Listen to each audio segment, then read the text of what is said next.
Pourquoi était-il fatal de toucher l'Arche d'Alliance? C'est le seul objet de toute l'histoire humaine conçu par Dieu pour tuer instantanément quiconque le touchait. Ce n'est pas une métaphore. Uza est mort. 70 hommes sont tombés le même jour. Une mort garantie, sans exception. Et il y a 2600 ans, elle a disparu. Personne, ni les gouvernements, ni les archéologues, ni l'Église, ne sait où elle se trouve. L'Arche d'Alliance, l'objet le plus meurtrier jamais créé, existe toujours quelque part. Dans cette vidéo, vous allez découvrir exactement pourquoi elle était si mortelle que même les prêtres n'osaient pas la regarder et pourquoi sa disparition il y a 26 siècles reste le plus grand mystère de l'archéologie biblique. Indice numéro 1. Les instructions de mort. La mort n'était pas une superstition, c'était une loi spirituelle codifiée avec une précision absolue. Le livre des Nombres est brutalement direct. Quand Aaron et ses fils auront fini de couvrir le sanctuaire, les fils de Kehat viendront pour le transporter, mais ils ne toucheront pas les choses saintes, de peur qu'ils ne meurent. La phrase « de peur qu'ils ne meurent » n'est pas un avertissement vague. Le mot hébreu est « mut », mourir, périr, être exécuté. Le même mot utilisé pour la peine capitale dans toute la loi mosaïque. Il n'y a pas de degré de punition, une mort directe, inévitable, immédiate. Et cela s'appliquait même aux Lévites kéhatites, la famille spécifiquement mise à part par Dieu pour transporter l'arche. Mais écoutez bien, eux-mêmes ne pouvaient pas la regarder directement. Le livre des Nombres spécifie qu'Aaron devait d'abord la couvrir d'un voile, puis d'une peau de blaireau, et enfin d'un tissu bleu, une triple protection. Ce n'est qu'ensuite que les kéhatites pouvaient entrer dans la pièce pour la soulever à l'aide des barres. Le contact visuel direct était aussi mortel que le contact physique. L'avertissement continue. Ils n'entreront pas pour voir les choses saintes, ne serait-ce qu'un instant, de peur qu'ils ne meurent. Pas un instant, pas un seul regard. L'exposition visuelle à l'arche découverte détruisait instantanément l'observateur non autorisé.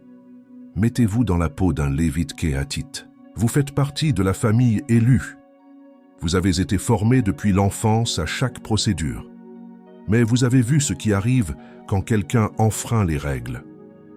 Quand le moment de déplacer l'arche arrive, vos mains transpirent. Non pas à cause de l'effort physique, mais à cause d'une terreur sacrée. Parce que si les couvertures ont glissé d'1 centimètre, si vos yeux aperçoivent un éclat de l'or en dessous, votre vie s'arrête. Pas d'enterrement, pas d'adieu, juste une mort foudroyante. Le mot « sainteté » en hébreu est « kodesh », séparé, complètement autre. Ce n'est pas une pureté morale élevée, c'est une catégorie ontologique différente. Quand Dieu dit « soyez saints, car je suis saint », il établit qu'il appartient à une dimension d'existence si radicalement différente que le contact direct sans préparation entraîne une désintégration, comme approcher du papier d'un feu. Le feu n'est pas contaminé, le papier devient cendre. C'est pourquoi les prêtres passaient des jours à se purifier avant de s'approcher. C'est pourquoi le souverain sacrificateur n'entrait dans le Saint des Saints qu'une fois par an, après des sacrifices spécifiques, des lavages, des vêtements spéciaux, portant du sang. Ce n'était pas un théâtre religieux, c'était la différence entre la vie et la mort. Le livre des Nombres interdisait également de toucher directement l'arche, même après qu'elle ait été couverte. Il devait utiliser les barres d'acacia recouvertes d'or qui restaient insérées dans les anneaux. Les barres n'étaient jamais retirées. Une barrière permanente entre la chair humaine et l'objet sacré. Mais ce n'était pas seulement une précaution cérémonielle, c'était une protection réelle contre quelque chose qu'Israël avait vérifié par expérience directe à de multiples reprises. La mort par contact avec l'arche n'était pas un mythe, c'était une réalité documentée que la nation entière avait vue de ses propres yeux.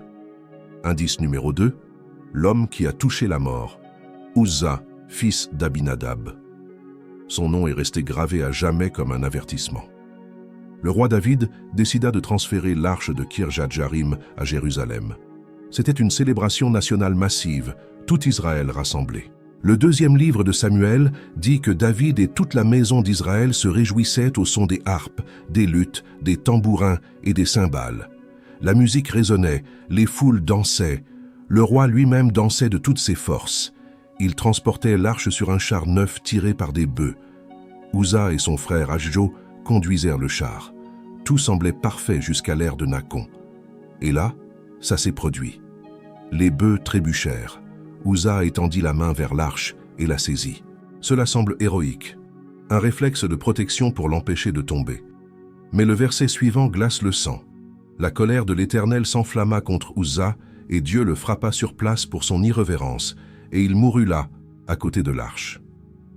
Il n'y eut aucun avertissement audible, aucun éclair visible. Il a simplement touché l'arche, et il est tombé mort. La musique s'est arrêtée. Un silence d'horreur absolue. David se mit en colère. Le mot hébreu est chara, brûlé de colère.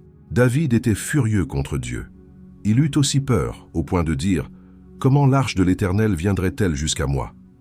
Ce n'était pas une rhétorique, c'était une panique authentique. David annula toute la procession et détourna l'arche vers la maison d'Obed-Édom. Elle resta là 3 mois pendant que David cherchait à comprendre ce qui avait si mal tourné. Mais voici ce qui est crucial. Uza n'est pas mort parce qu'il avait de mauvaises intentions. Il est mort parce qu'il a violé une loi spirituelle qu'il aurait dû connaître. Et il y a eu 3 erreurs fatales. Erreur numéro 1. Transporter l'arche sur un char était contraire aux instructions explicites. Le livre des Nombres spécifie qu'elle devait être transportée par les Lévites Kéhatites en utilisant les barres sur leurs épaules, jamais sur un char. David connaissait parfaitement la loi, mais ils imitaient les Philistins. Quand les Philistins ont rendu l'arche, ils l'ont mise sur un char neuf. Cela a fonctionné pour eux, mais que Dieu permette une chose une fois dans des circonstances extraordinaires ne signifie pas que c'est la bonne méthode. David aurait dû savoir mieux. Erreur numéro 2. L'arche n'était pas correctement couverte.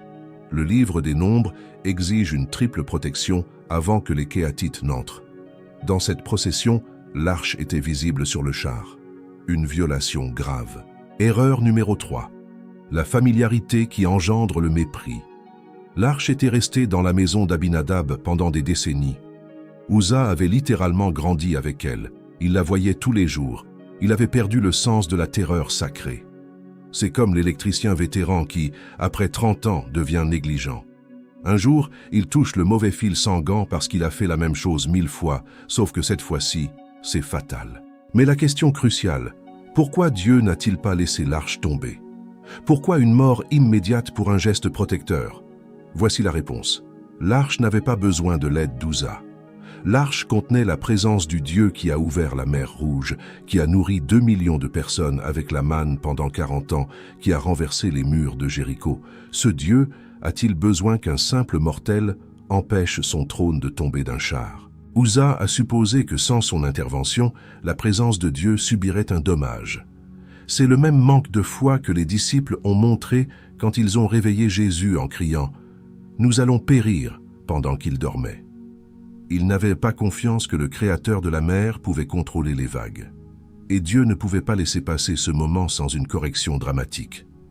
Toute la nation regardait, des milliers de témoins. Si Uza avait touché l'arche et qu'il ne s'était rien passé, quel message cela aurait-il envoyé?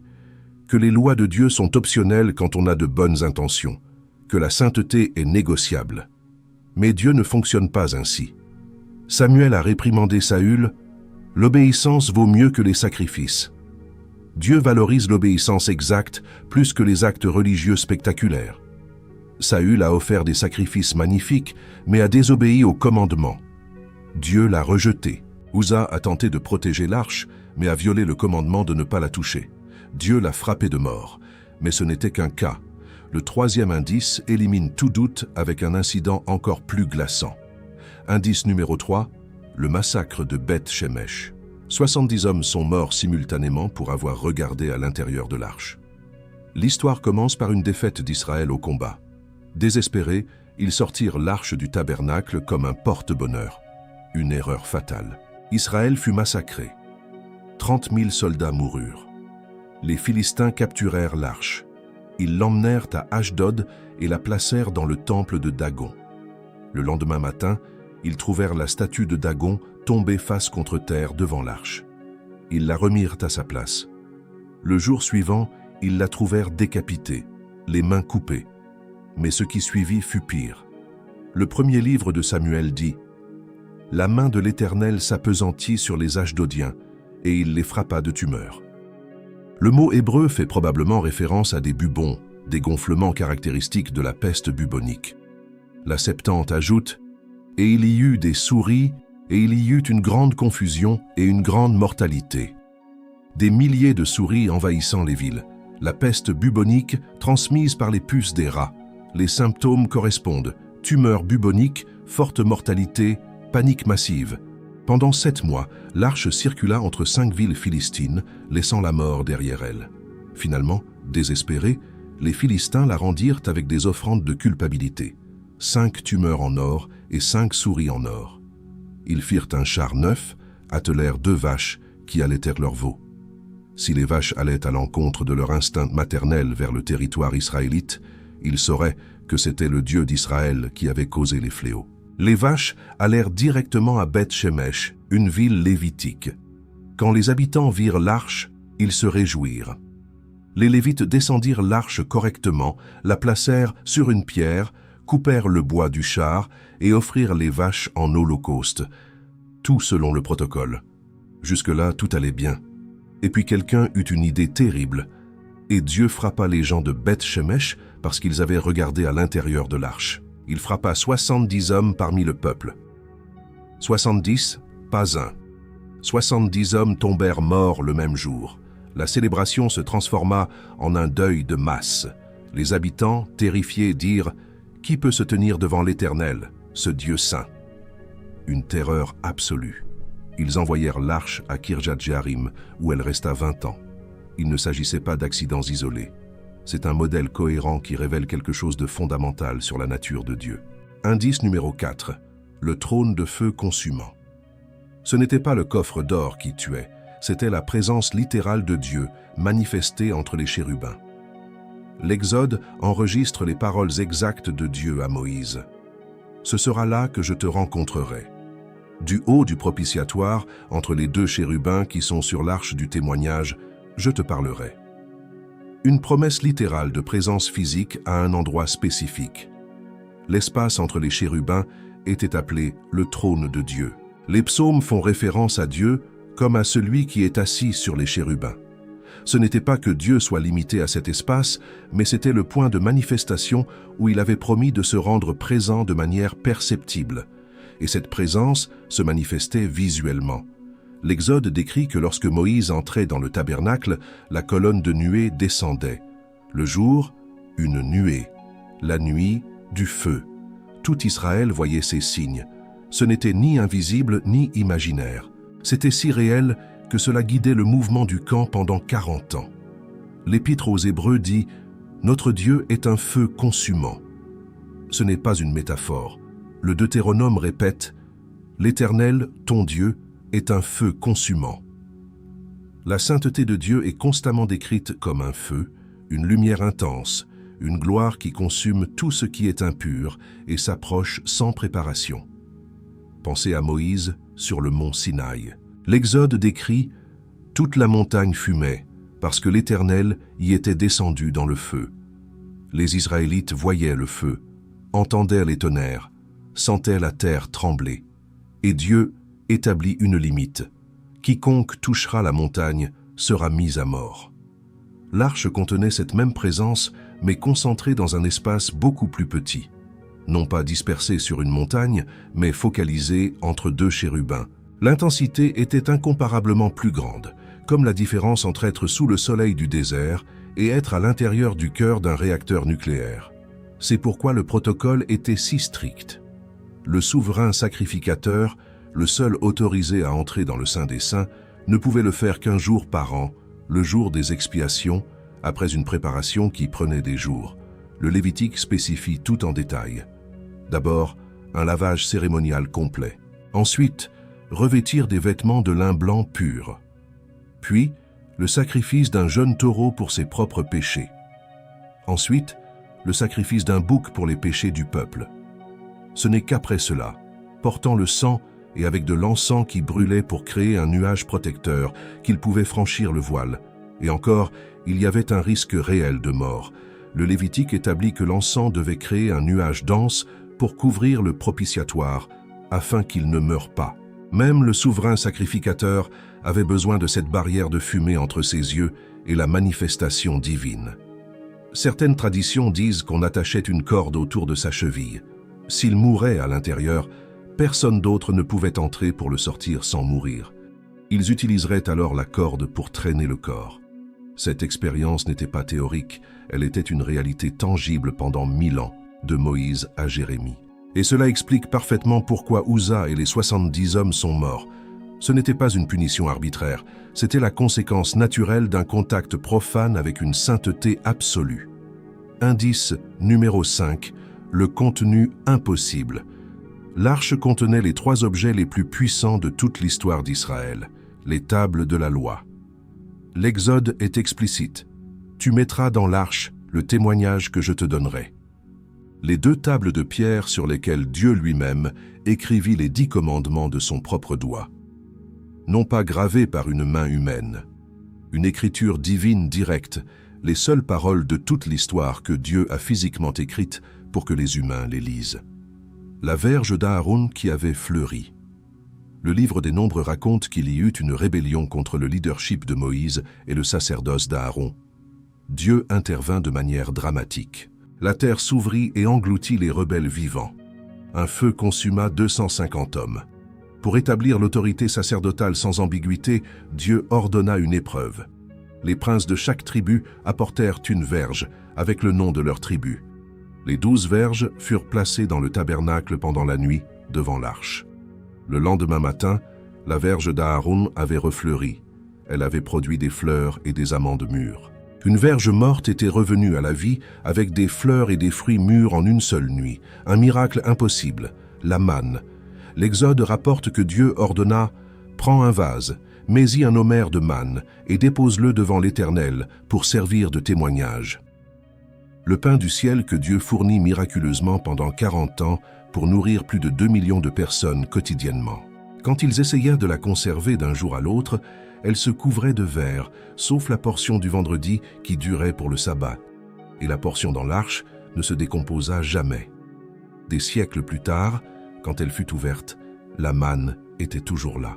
L'arche contenait la preuve physique de l'autorité législative de Dieu, la pierre écrite par son doigt, la preuve de son autorité sacerdotale, le bois qui avait miraculeusement refleuri, et la preuve de sa provision surnaturelle, la manne miraculeusement préservée. C'était l'archive complète de l'alliance mosaïque, la constitution de la théocratie israélite. Une preuve tangible que le Dieu d'Israël n'était pas un mythe, mais une réalité active avec un pouvoir démontrable. C'est pourquoi toucher l'arche était si grave. On ne touchait pas un coffre décoré. On touchait le dépôt concentré de la révélation divine, de l'autorité divine et de la provision divine. On posait des mains profanes sur l'archive sacrée de l'alliance entre Dieu et son peuple. Mais cette arche, avec toute sa puissance et son danger, n'était que l'ombre de quelque chose d'encore plus grand à venir. Indice numéro 6, la disparition prophétisée. Il y a exactement 2600 ans, l'arche a disparu dans des circonstances que personne n'a résolues. La dernière mention biblique claire se trouve en l'an 622 avant Jésus-Christ, sous le règne du roi Josias. Le 2e livre des Chroniques rapporte que Josias ordonna aux Lévites « Déposez l'arche sainte dans la maison qu'a bâtie Salomon. Vous n'aurez plus à la porter sur vos épaules. » Cette déclaration implique que l'arche était sortie du temple et devait maintenant y retourner. Pourquoi était-elle dehors? Probablement parce que les rois précédents étaient mauvais. Manassé avait placé une image d'Astarté à l'intérieur du temple. Les prêtres fidèles avaient probablement sorti l'arche en secret pour la protéger. Quand Josias commença ses réformes, l'arche put revenir. Ce fut la dernière fois que le texte biblique mentionne son emplacement. Après cela, un silence total. 36 ans plus tard, en 586 avant Jésus-Christ, Nabuchodonosor conquit Jérusalem après un siège brutal. Le 2e livre des rois décrit « Il brûla la maison de l'Éternel. Il détruisit par le feu tous les édifices importants. Le temple fut complètement rasé. » Le 2e livre des rois énumère les objets emportés, les colonnes d'airain, les bases, la mer d'airain, les encensoirs, les coupes. Une liste exhaustive. Mais observez ce qui est crucial. L'arche n'est pas mentionnée. Elle n'apparaît ni parmi les objets emportés à Babylone, ni parmi ceux qui furent détruits. Elle disparaît simplement, sans aucune explication. Quand les Juifs revinrent d'exil 70 ans plus tard et reconstruisirent le temple, le Saint des Saints était complètement vide. Il n'y avait pas d'arche. Joseph, l'historien du 1er siècle, confirme cela. Il dit que dans le second temple, il n'y avait rien dans le Saint des Saints, seulement une pierre plate sur laquelle le souverain sacrificateur plaçait l'encensoir. Mais il n'y avait pas d'arche, pas de chérubin, pas de manifestation visible de la présence de Dieu. Le Talmud énumère 5 choses qui manquaient dans le second temple: l'arche, le feu céleste, la présence divine manifestée, l'Esprit Saint de prophétie, et l'Urim et le Thummim. Alors, qu'est-il arrivé à l'arche? Il existe des théories, mais aucune preuve. Théorie 1. Elle fut détruite avec le temple. Problème. Si elle avait été détruite, pourquoi le texte ne le mentionne-t-il pas? C'était l'objet le plus sacré. Sa destruction aurait été une catastrophe si grande qu'elle aurait certainement été enregistrée. Le silence est étrange. Théorie 2. Elle fut emportée à Babylone, mais non mentionnée. Le 4e livre d'Esdras suggère qu'elle était parmi le butin, mais ce livre n'a jamais été canonique et contredit le silence du 2e livre des rois. De plus, quand Cyrus permit aux Juifs de revenir, il rendit de nombreux objets du temple. Esdras en donne la liste: 30 coupes d'or, 1000 coupes d'argent, 29 couteaux, 30 tasses d'or. Au total, 5400 objets furent rendus. Mais pas l'arche. Son absence suggère qu'elle n'a jamais été là. Théorie 3. Elle fut cachée délibérément. Le 2e livre des Maccabées raconte que le prophète Jérémie sortit l'arche ainsi que la tente et l'autel de l'encens. Il les emmena sur le mont Nebo, là où Moïse avait contemplé la terre promise avant de mourir. Là, il trouva une grotte et en scella l'entrée.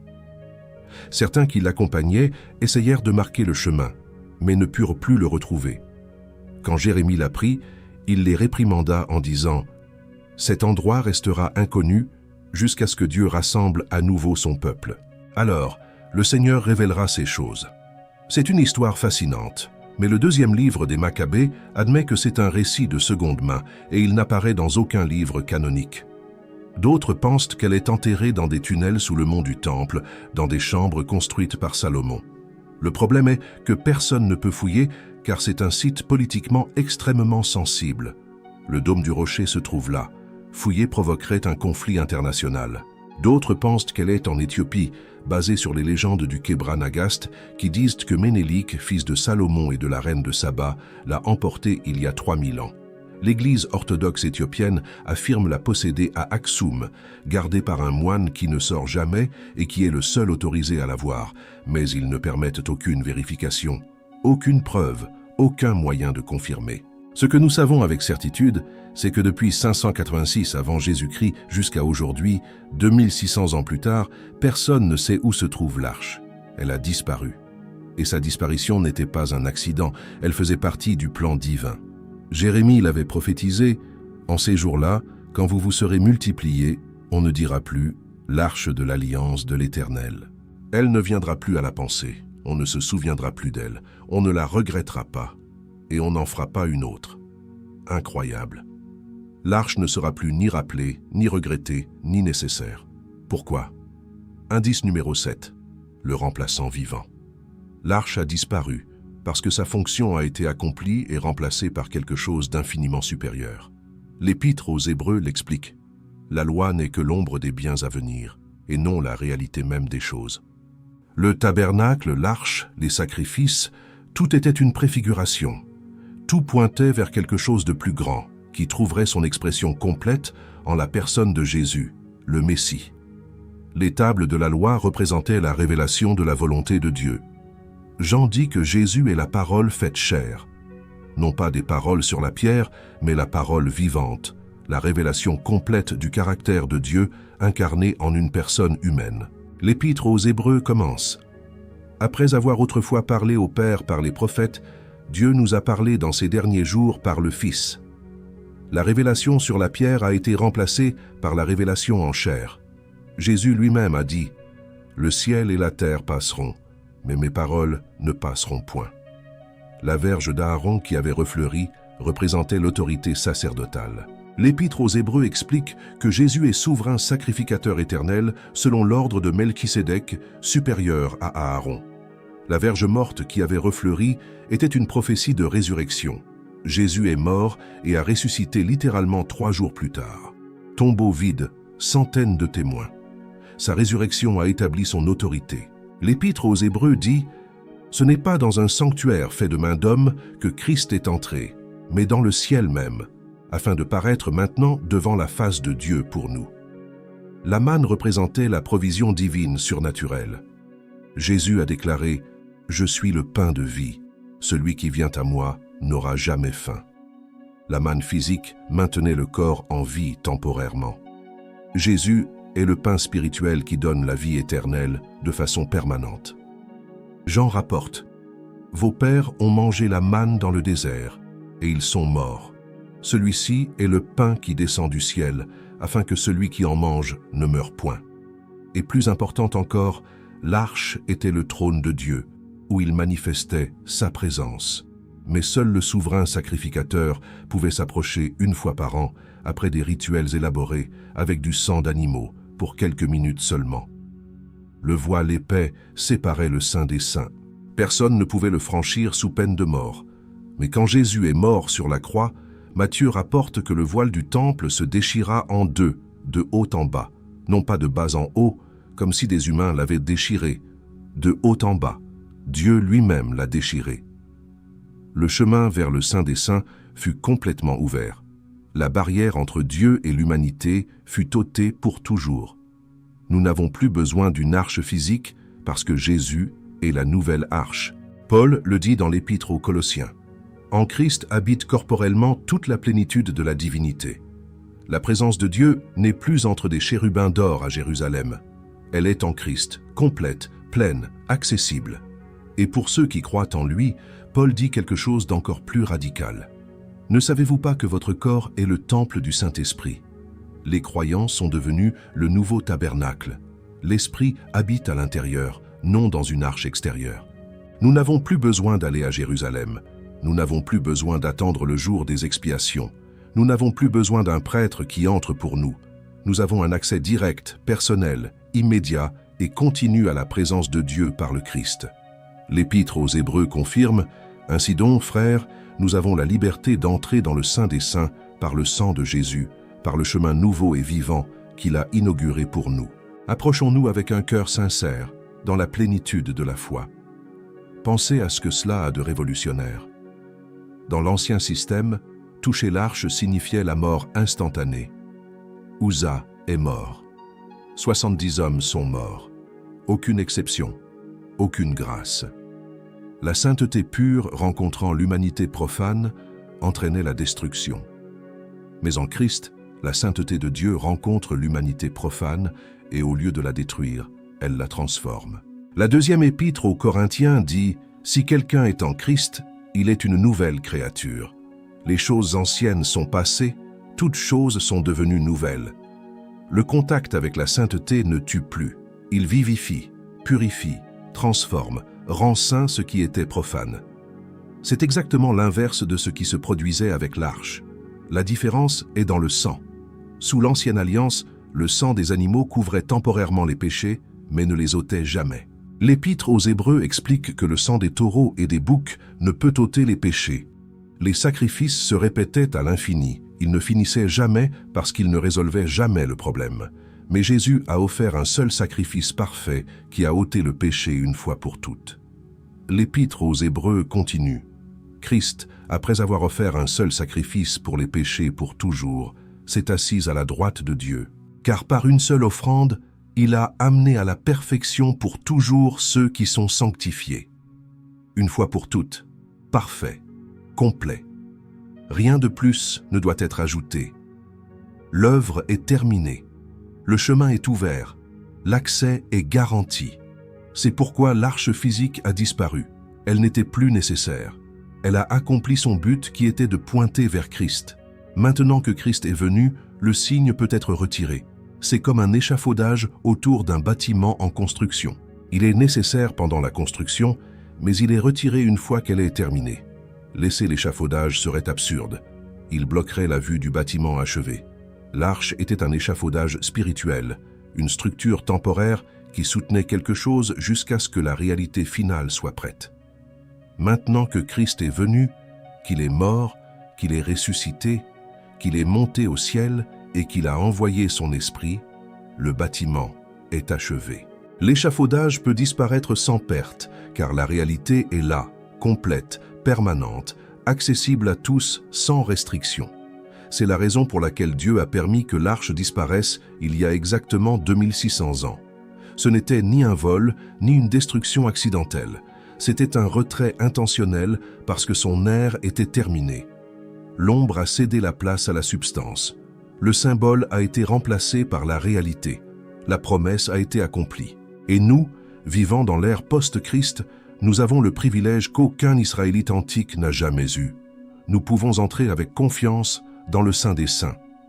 Non pas un lieu physique à Jérusalem, mais un lieu spirituel dans les cieux, par le Christ qui a déchiré le voile pour toujours. Basé sur ces 7 indices, la réponse est claire. Toucher l'arche était fatal, parce qu'elle représentait le point de contact le plus intense entre la sainteté absolue de Dieu et l'humanité profane. Ce n'était pas de la superstition, c'était une loi spirituelle aussi réelle que les lois physiques. Premier indice.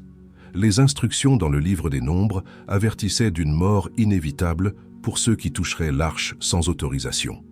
Deuxième indice, Uza mourut instantanément en touchant l'arche lors de son transport vers Jérusalem. Troisième indice, 70 hommes de Beth Shemesh moururent le même jour pour avoir regardé à l'intérieur. Quatrième indice, l'arche contenait la manifestation physique de la présence de Dieu entre les chérubins, une gloire si intense que tout contact profane entraînait une désintégration immédiate. Cinquième indice, le contenu de l'arche représentait le dépôt concentré de la révélation, de l'autorité et de la provision divine.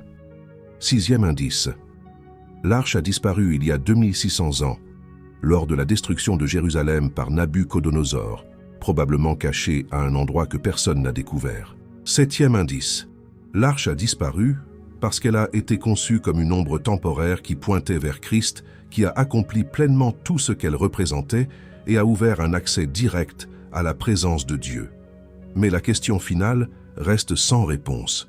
Où se trouve physiquement l'arche aujourd'hui? Dans des tunnels sous le mont du Temple, scellés depuis des millénaires? Dans une grotte du mont Nebo, comme le dit la tradition? En Éthiopie, gardée par un moine qui ne la montrera jamais, 2600 ans plus tard, l'objet le plus meurtrier jamais créé reste caché. Et peut-être que Dieu veut qu'il en soit ainsi, parce que si quelqu'un le trouvait sans être préparé, l'histoire d'Uza se répéterait. Ce n'est pas seulement une histoire ancienne fascinante. C'est une leçon profonde sur la sainteté de Dieu et le coût immense payé pour que nous puissions nous approcher de lui sans craindre la mort. Sous l'ancien système, la plupart de l'humanité ne pouvait pas s'approcher de Dieu. La sainteté divine détruisait tout ce qui était profane et s'en approchait. Mais Christ a complètement changé cette équation. Son sang purifie, son sacrifice sanctifie, sa présence transforme au lieu de détruire. Vous n'avez plus à craindre la sainteté de Dieu comme les Israélites craignaient l'arche. Vous pouvez vous approcher avec confiance par le Christ. Peut-être qu'en écoutant, vous avez réalisé que vous avez gardé vos distances avec Dieu parce que vous supposez qu'il vous rejetterait. L'histoire de l'arche pourrait renforcer cette peur. Mais la vérité de l'Évangile est exactement l'inverse. Le voile a été déchiré, le chemin est ouvert, l'invitation est lancée. L'Épître aux Hébreux dit « Approchons-nous avec un cœur sincère, dans la plénitude de la foi. » Non pas avec une peur qui paralyse, mais avec la confiance que Christ a fourni tout ce qui est nécessaire pour que vous puissiez être dans la présence de Dieu. Si cette étude sur l'arche et son mystère vous a marqué, laissez un commentaire pour dire lequel des 7 indices vous a le plus surpris et pourquoi. Et si vous voulez continuer à découvrir des mystères bibliques avec des preuves solides qui renforcent votre foi, regardez la vidéo qui apparaît à l'écran maintenant. Que Dieu vous bénisse, vous et votre famille.